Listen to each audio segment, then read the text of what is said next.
Welcome to the Afterlife Podcast. This is your host, Pooja Chilukuri. I'm very excited to introduce my guest today, Dorena Kohrs. She is also my friend, and that is why I'm very excited to have this conversation with her today.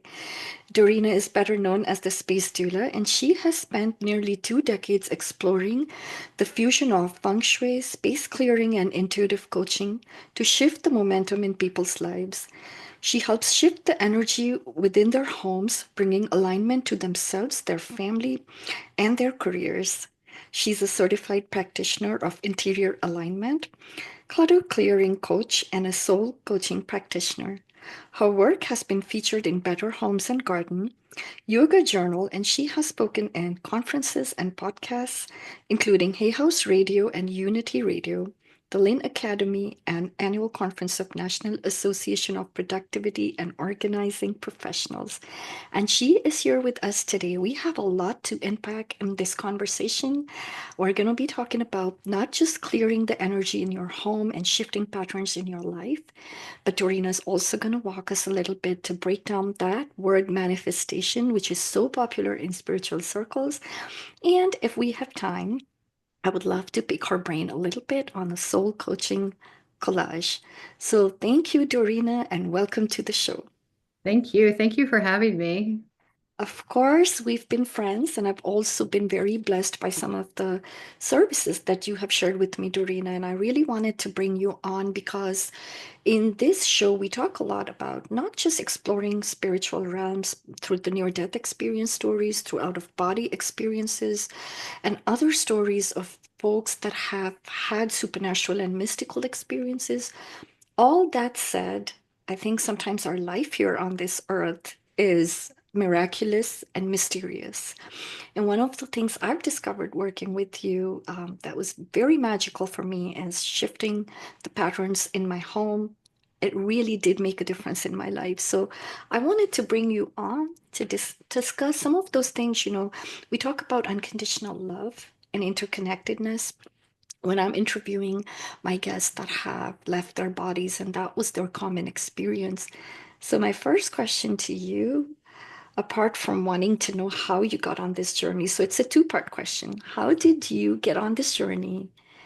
And what can we do in our home to support that feeling of unconditional love?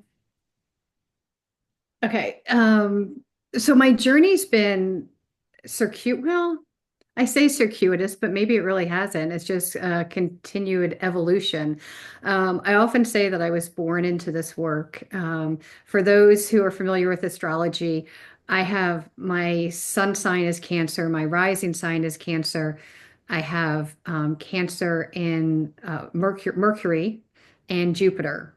So there's a whole lot of a whole lot of Cancerian nurturing, like those of us under the sign of Cancer just love homes and, connectedness and just all that feeling good and a lot of emotions as well. So I've always been super attached to my home from the time I was a little girl. And I grew up, my early years were fairly chaotic, and some trauma because of my parents and with my parents. And I was in my room a lot. And so I naturally moved my furniture around and I never knew why, but I always wanted to change things. And I think I was constantly looking for using my space to feel better. And so I've done that my entire life. It's how does my space feel and how can I feel better when my space feels better? Fast forward through those first couple decades of my life, and I graduated college. I always wanted to be an interior designer, and I said, but I'm not creative enough. I can't do that. And so I went into corporate. I worked for American Express for years. And then I stayed home with when my first two were born. I stayed home with them. And then fast forward a little bit more time, and I had the opportunity to leave my corporate job and I became a decorator or a partner in a small decorating company. And so I literally walked in not with any experience, and it was somebody who needed more physical help in her decorating business. So I moved the furniture, and I climbed ladders and painted. And so just had a blast doing that. When my partner moved, I was like, well, I can't continue this. I'm not creative. So I still had that, like, I'm not creative feeling.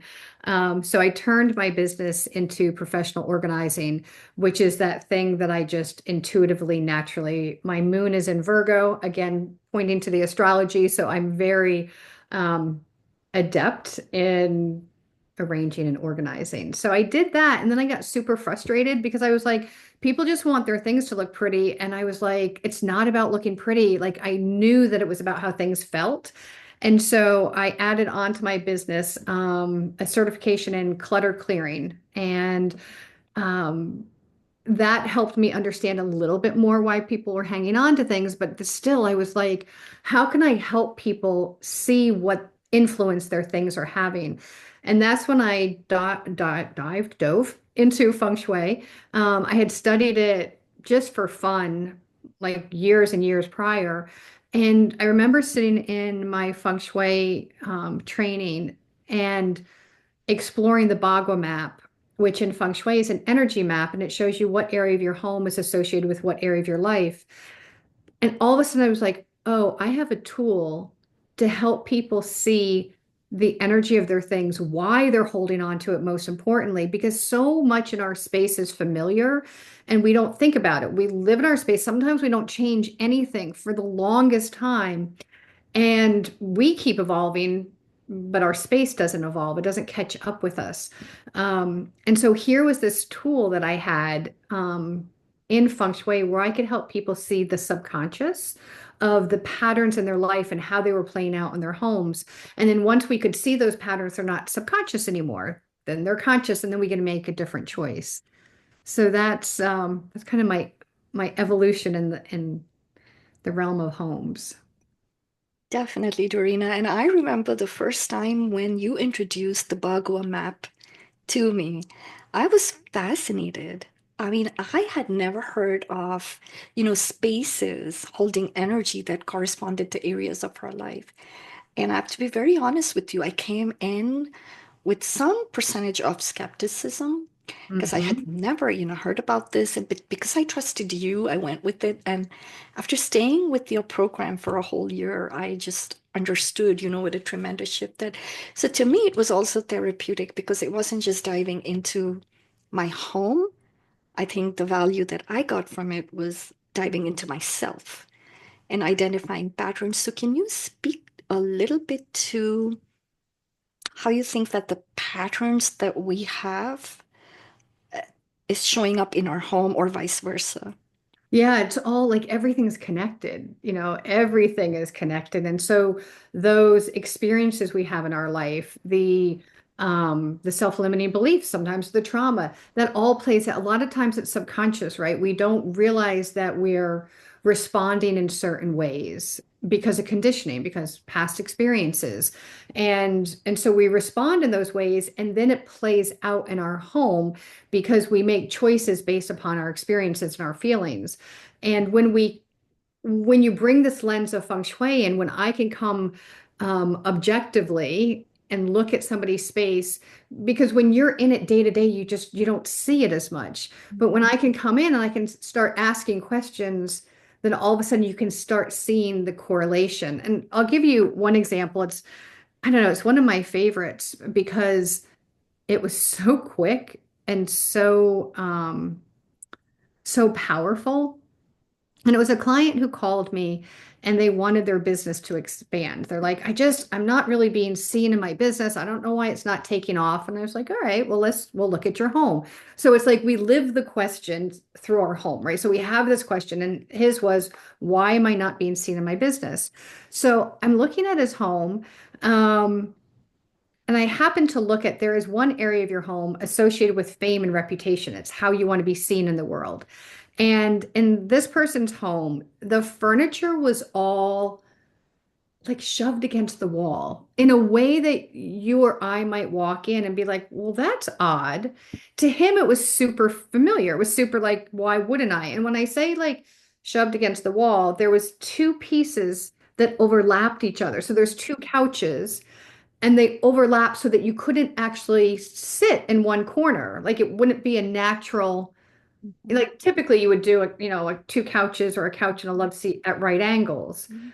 But this was like, and so I was like, well, that's odd, or different, right? So it caught my attention. And so then I can ask the question, and I'm constantly putting puzzle pieces together from somebody's life and their home, and then connecting this. And so I said to him, I'm like, so have you felt like a wallflower? Like, because so much was like against the wall, whereas it might be more typical to float in this particular arrangement in the living room to float the furniture out a bit.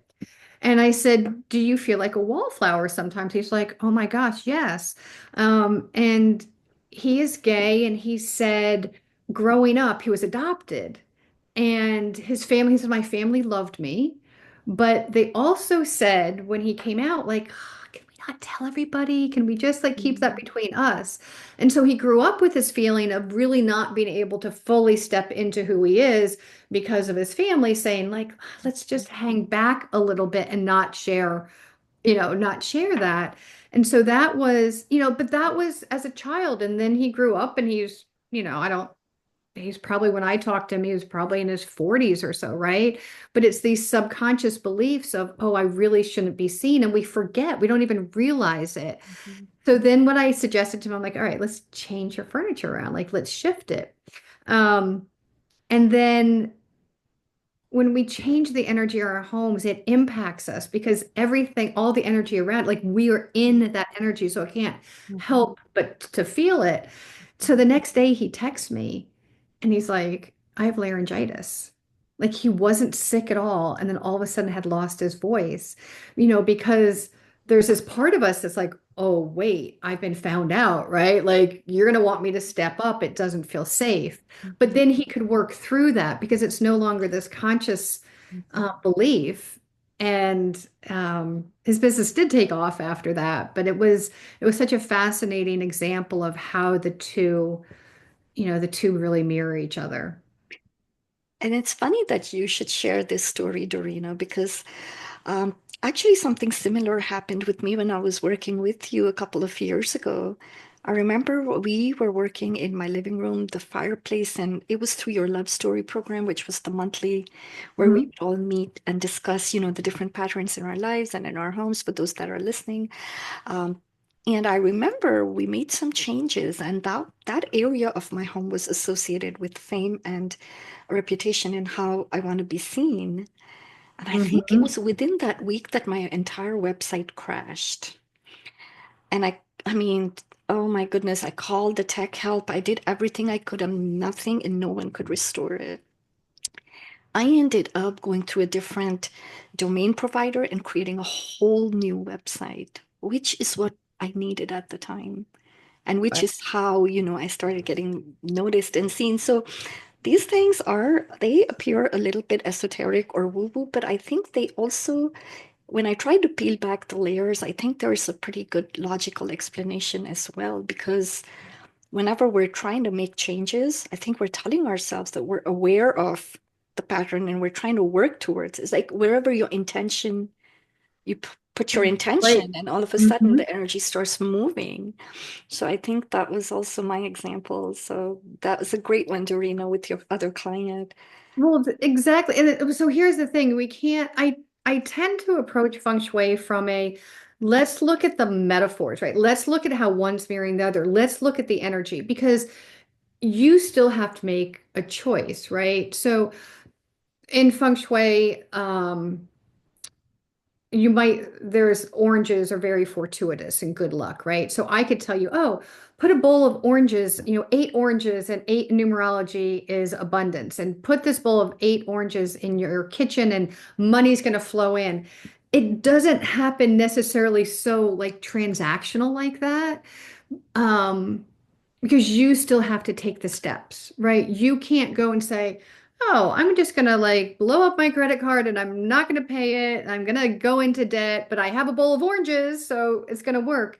It's just this work allows us to see our lives and see those things that oftentimes we don't realize. There was a woman yesterday I was speaking with, and she was describing her space, and I started asking questions about it. And she was like, I thought I worked on that. I thought I worked on that. And I was like, you did, right? But we're constantly evolving higher and we're seeing things from a different perspective Mhm, and a shorter time frame.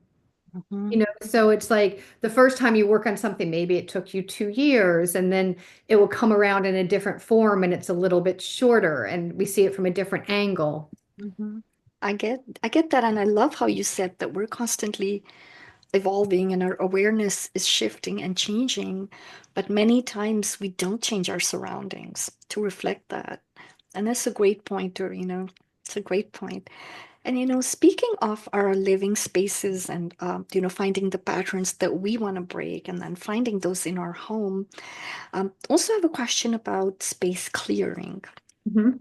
because the energies that hang out, I just wanted to ask you if you have some favorite things that you do to clear your space. It's such a good question. I get on a little bit of a soapbox about space clearing, because it's very trendy to say, I saged my house. It's just like you hear people say that, I don't know, quite frequently. I have a process that I go by. It's similar to Maslow's hierarchy of needs. So, if you're familiar with Maslow's hierarchy of needs, it's a pyramid. And what Maslow said is that in the world of psychology, that this base needs at the bottom of the pyramid is our need to feel safe, right? We need food, we need shelter, and we can't move up this pyramid unless those needs are fulfilled. So, don't worry about love. Don't worry about belonging, self-actualization if you don't know where your next meal is going to come from or you don't have a roof over your head. But once, that level of needs fulfilled, then you can go up to the next level and the next level. When we look at our homes through that same lens, this bottom part of the pyramid is clutter, right? Clutter is the things we don't love, we don't need, we don't use. Clutter is heavier energy. It could be, and it's not necessarily always the amount. Sometimes it will be like stacks of, papers all over your desk. Like you can't see the surface of your desk. That can be clutter, or maybe piles on the floor. But sometimes clutter can be a letter from your ex that you forgot about that's sitting in the back of your closet, or it could be something given to you by your grandmother, and your grandmother always told you that you weren't enough. It's clutter is more about the energy of something.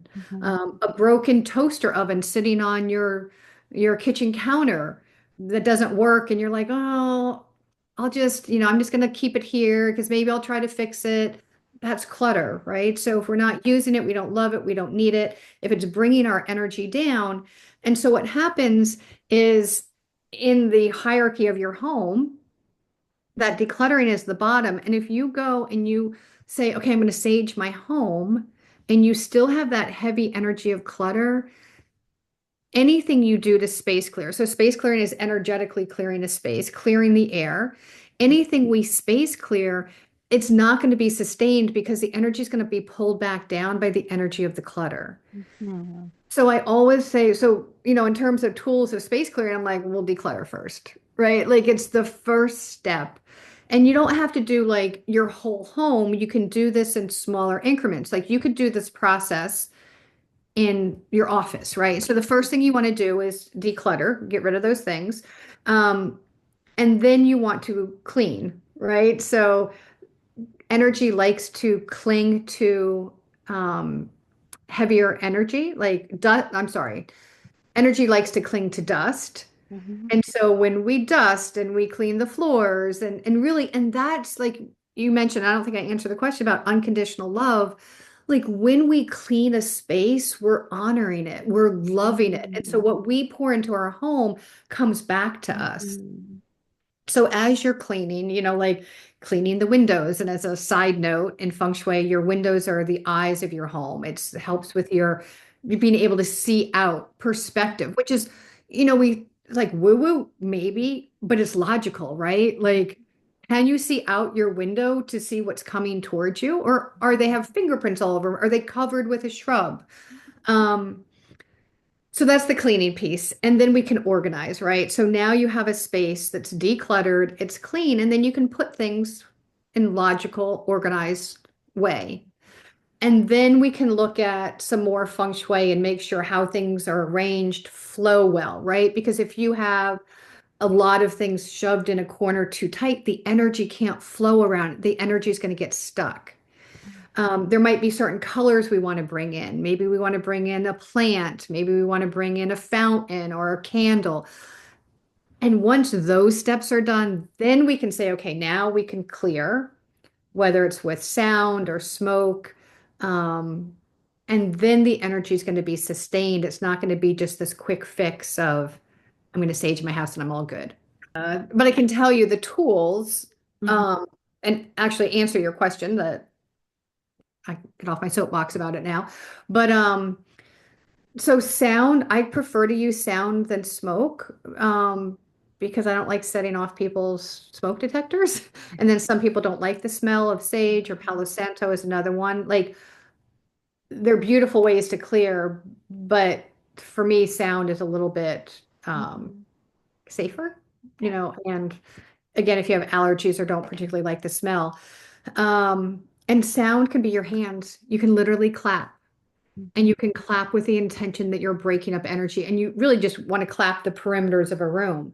So you can walk into a room and you can be clapping all the way around the room to break up that heavier energy.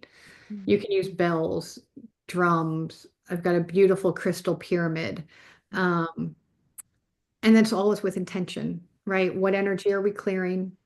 What energy do we want to bring in? Mhm. And then smoke. Those would be the two big ones, the And sound. the And those are very doable. I'm glad they're not like something very hard, right? Because I remember once when I was working with you, you had me play some like music, and I remember Oh, that. yeah. Yeah. Mhm. Yeah, So so anything like, and I'm glad you said that because I didn't even think about that now, is anything can clear the air, like literally playing music, and you don't even have to be in the house. So if you leave your home and leave some music playing, because words matter, and what like the vibration of it is literally in your walls. Just like if you are, if you go out and go to, I don't know, someplace where there's an argument happening, or in a very crowded kind of big box store, and you can feel that heavy energy and you walk out of it, you'll be like, "Oh, I feel better." Saying like like words matter, the energy around you matters. And so just playing beautiful music, not like maybe something with like some hard music with, words that are not like yeah. super loving, but playing music in your space can help. Lighting a candle can help. Mhm. Opening the door, like Yeah. literally opening your front door. It's the mouth of chi. It's where energy comes into your home. It's like your home's mouth, like how it gets air, Yeah.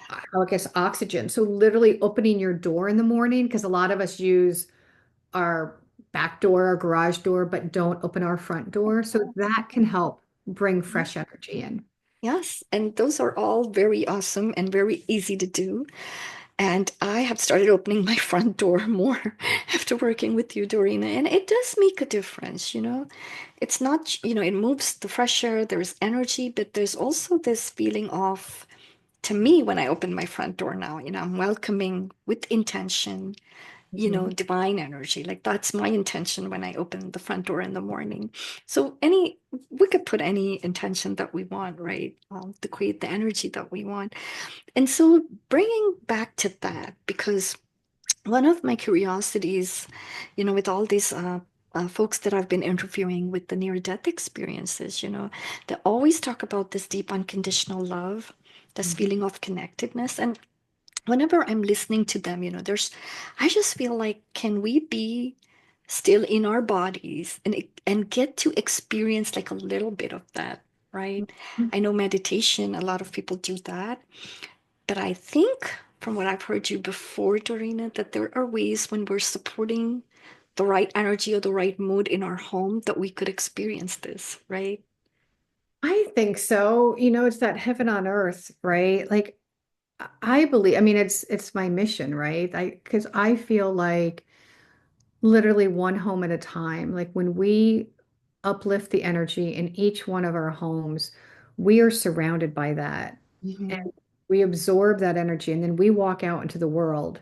And if each one of us walks out into the world with a little bit more love, like imagine what that is. Mm-hmm. So instead of walking into your home and feeling drained, right? Feeling like heavy of like, ugh.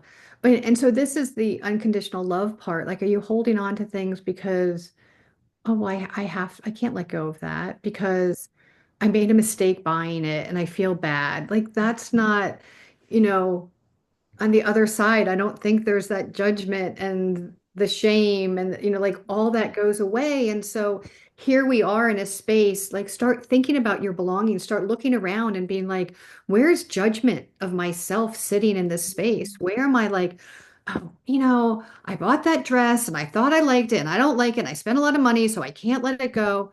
Like the guilt in there and the judgment of ourselves that I made a mistake. It's like, don't hold on to that energy Mm-hmm.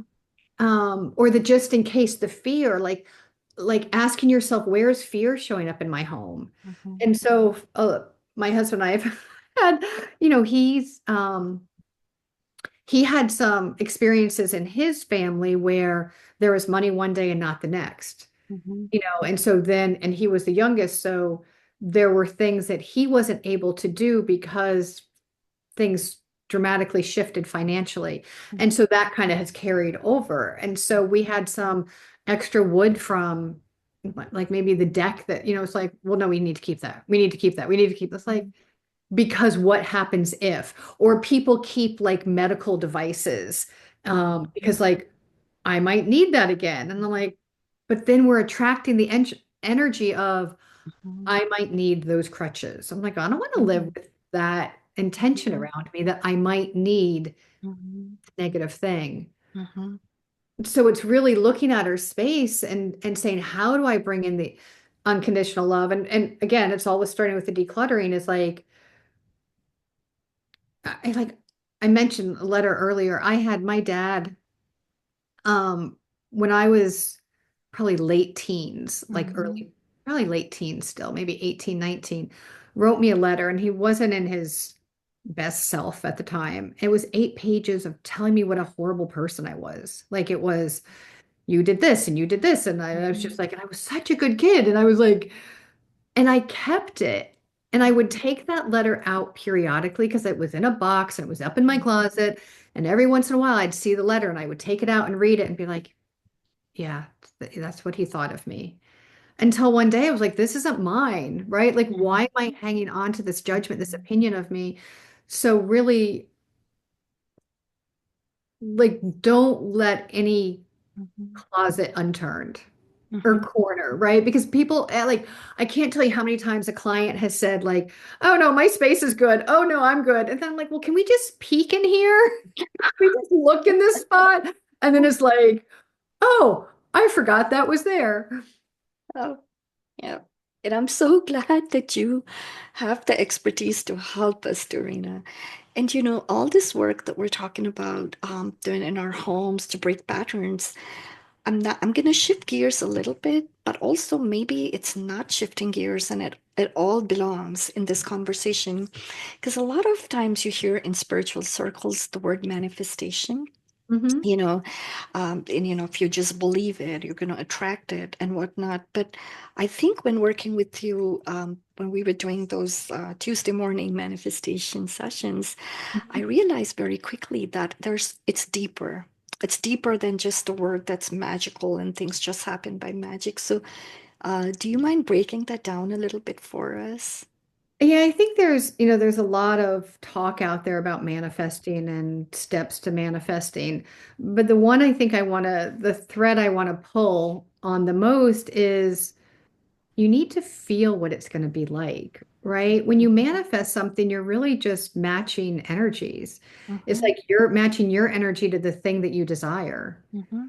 And so I think a lot of times it can be difficult to manifest something when one, we either totally don't believe it's going to happen, Mm-hmm. or we don't know what that feeling is like. Mm-hmm. Mm-hmm. So that's where our home comes in and helps us feel the energy of what we want to attract. So a lot of times I will be like, I had a client the other day and she's like, I want to live in the woods. I'm like, all right. Like, and she lives in a city apartment, right? Like, how can we bring nature into your home? How can Mm-hmm. we create through artwork, through different, bringing plants in, like how can we start creating that feeling now? Like, Mm-hmm. let's not wait until you get the thing. Let's Mm-hmm. start bringing the thing to you. Mm-hmm. And so for me, it's really, it's creating a feeling Mm-hmm. of what you desire and what might be blocking that feeling. And again, using your home, we're gonna subtract and then we're gonna add. We're gonna take away anything blocking and we're gonna add anything that's creating that feeling of what we want. Um, so And I, that's really how I look at it. yeah, and I've also heard you say before about surrender. I think Oh, that was also part of the whole, mhm. manifestation process that we went through. So, uh, can you speak a little bit to surrender? Yeah, it's the attachment piece. It's when we hold on like this, right?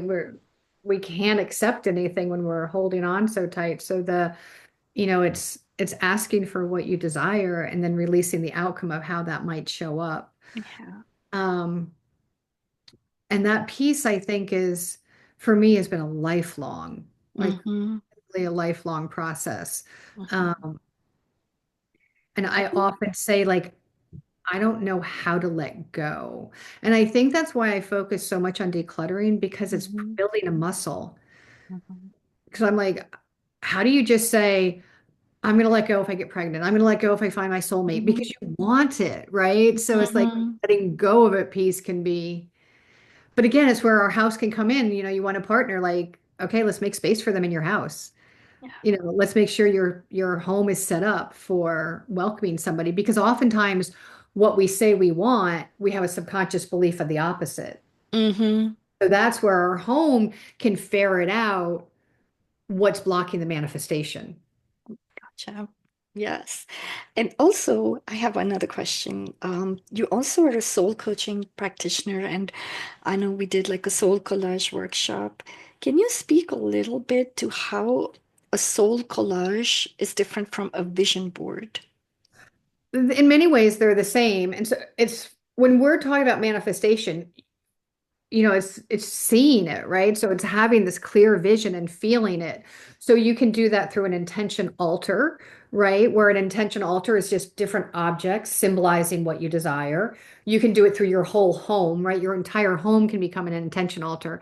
And you can do it on the old-fashioned vision board. So a vision board is where you're collecting images and you're placing them on poster board. You could do a digital one of those things that you desire. What makes a soul collage a little bit different from a vision board is the process that we go through. It's a much more sacred process, preparing the board, like going through guided journeys of what we want to bring forth and sending that energy into this piece of poster board, right? So it becomes a living, breathing um, altar to place your images on.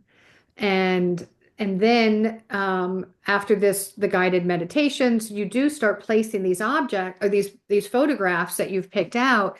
And then I encourage people just to like move them around until they feel good, and then look back, stand back, and it's like, oh, well, maybe I want this picture to be here or this one to here, and just kind of like until it gets to the point where it settles and you're like, yeah, that feels good. Mm-hmm. And that's the point where we go through another guided journey. And in the soul collage, where you place things on the board have meaning. And so Mm-hmm. there's this whole um, understanding of when you put something in a particular spot, what it means, if that And makes I, sense. and I think that was actually a pretty cool journey of self-discovery for me. It's all like all this work is all to me is one big it's understanding ourselves better. Um, I had a flood in my house we're probably going this summer will be 2 years. And Mhm.